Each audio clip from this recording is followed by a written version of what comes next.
The world expected China to stay on the sidelines. That was the core belief behind the West's strategy when it launched its maximum pressure campaign against Iran on February 28. Western policymakers assumed China would protect its access to Western markets, avoid a direct clash with the United States, and continue following its long-standing policy of staying out of disputes between other countries. Based on that assumption, they believed Beijing would remain carefully neutral, allowing the sanctions campaign against Iran to work exactly as planned. But reality unfolded very differently. Instead of standing back, China adopted a carefully calculated strategy that was neither loud nor confrontational, yet had a significant impact on the entire crisis. This was not a series of random decisions or isolated diplomatic moves. It was a consistent strategy built around China's long-term interests. The real question is not whether China surprised the West. It clearly did. The more important question is why Western analysts failed to see this outcome coming in the first place, and what China's actions reveal about the mistaken assumptions behind the maximum pressure campaign. As we begin, keep one important question in mind. What exactly is China's quiet strategy in the Iran crisis, and why was this approach always more likely than the cautious neutrality Western governments expected? By the end of this discussion, you will see China's behavior not as separate economic or diplomatic decisions, but as one connected strategy driven by clear structural interests. Once those interests are understood, China's actions become predictable rather than surprising. This is not the version commonly presented in mainstream discussions. This is the version that helps explain not only what has already happened, but also what is likely to happen next. The goal here is not simply to describe events after they occur. It is to understand the deeper forces that made those events likely from the beginning. To do that, we need to examine 4 key parts of China's strategy.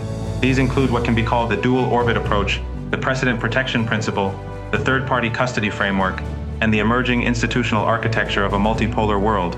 Together, these 4 elements form a quiet but highly effective strategy that has remained remarkably consistent throughout the crisis.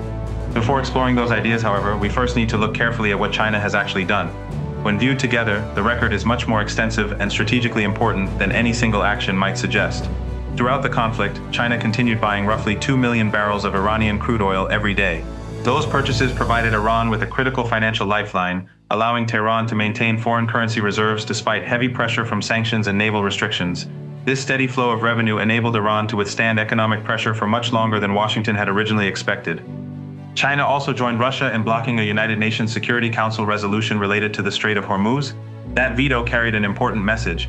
It showed that the emerging group of non-Western powers is prepared to use international institutions to prevent coercive pressure against countries that resist Western demands. China also publicly defended the principle that international treaties should remain the legal foundation of nuclear policy.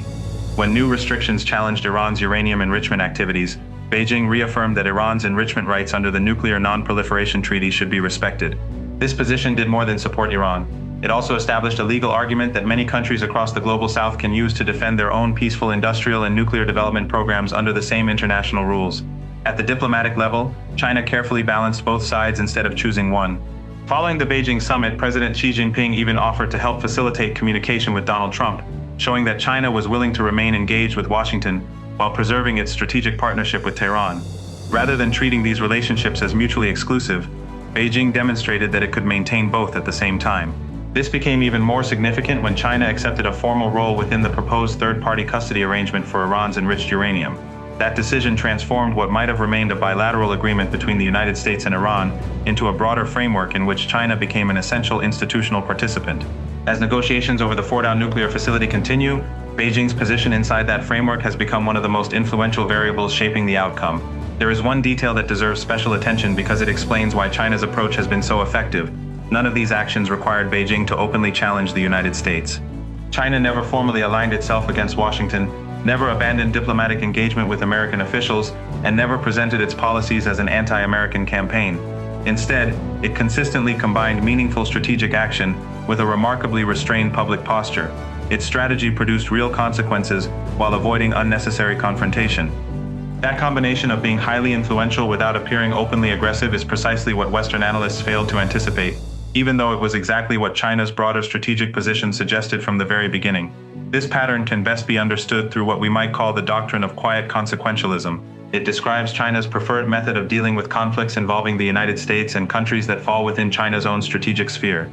The central idea is simple: achieve the greatest possible strategic impact while creating the smallest possible level of public confrontation. Instead of making dramatic announcements or taking highly visible actions, China quietly shapes outcomes through economic, diplomatic, legal, and institutional tools.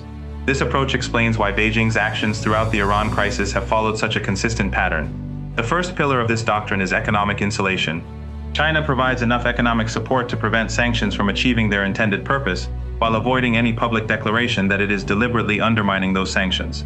The second pillar of this strategy is legal support without political alignment. China consistently builds legal and diplomatic frameworks that strengthen the international position of countries facing pressure, while carefully avoiding public endorsement of every policy those countries pursue. When Beijing defended Iran's right to enrich uranium under the Nuclear Non-Proliferation Treaty, it was not publicly supporting every aspect of Iran's nuclear program. Instead, it was defending a broader legal principle that it believes should apply equally to all states operating within international law. The same pattern appeared at the United Nations. China's veto of the Security Council resolution concerning the Strait of Hormuz was not presented as approval of Iran's military decisions or maritime tactics.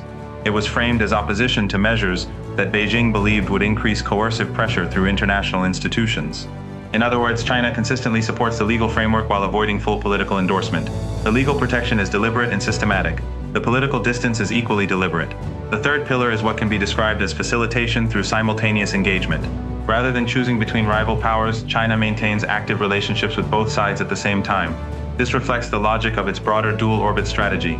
Beijing continues engaging with Washington on diplomacy, while preserving deep economic and strategic ties with Tehran. President Xi's offer to facilitate communication with President Trump after the Beijing summit demonstrated China's willingness to remain part of Washington's diplomatic process. At the same time, China's uninterrupted energy purchases from Iran showed that its economic commitments were never placed on hold. These two tracks operate together rather than replacing one another.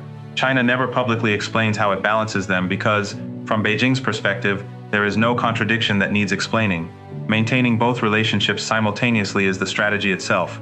The fourth and perhaps most significant pillar is institutional participation.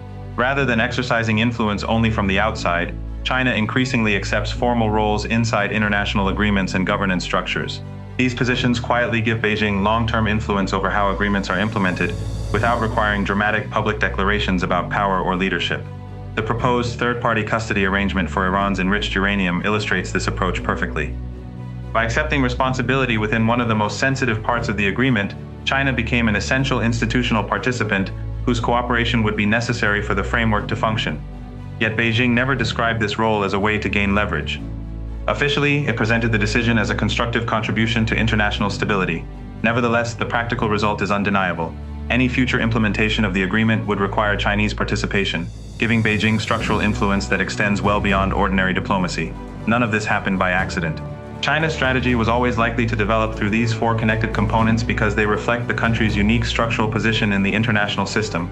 China is the world's largest importer of energy, the world's second largest economy, one of the 5 permanent members of the United Nations Security Council, and Iran's most important economic partner. Each of those positions creates incentives that naturally encourage engagement while discouraging open confrontation. Beijing gains far more by quietly shaping outcomes than by openly escalating disputes. These incentives do not depend on the political preferences of a particular Chinese leader or a temporary diplomatic situation. They are built into China's position within the global system itself, making them far more durable than day-to-day political calculations. This is exactly where the West's biggest analytical mistake becomes clear. Many Western policymakers assumed that China's behavior would be determined primarily by its relationship with the United States. Under that logic, preserving trade with Western economies and avoiding confrontation with Washington would naturally outweigh every other consideration. China does not stay out of conflict simply to satisfy the United States, nor does it automatically oppose Washington whenever disagreements arise. Instead, it consistently applies a strategy that maximizes practical influence while minimizing unnecessary confrontation. That difference is critical. The diplomatic engagement that reduces its isolation, and the institutional participation that makes China an indispensable stakeholder in any future agreement. Together, these 4 forms of support give Iran the ability to maintain what could be described as a strategy of long-term endurance.